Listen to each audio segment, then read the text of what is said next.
दोस्तों आम आदमी पार्टी नी दिल्ली में 10 वर्ष सरकार हती त्यारे 1 हेक्टर दीठ 50,000 રૂપિયાની સહાય આમ આદમી પાર્ટીની સરકાર ચૂકવતી હતી।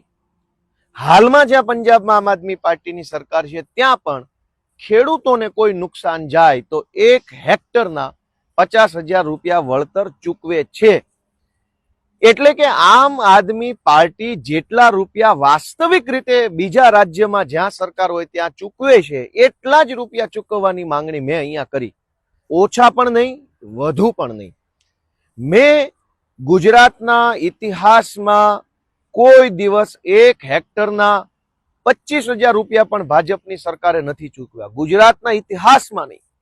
મેં તો 50,000 ની માંગણી કરી 1 હેક્ટરના। આંકડો તો 20,000 નોય નથી ને 25,000 નોય નથી।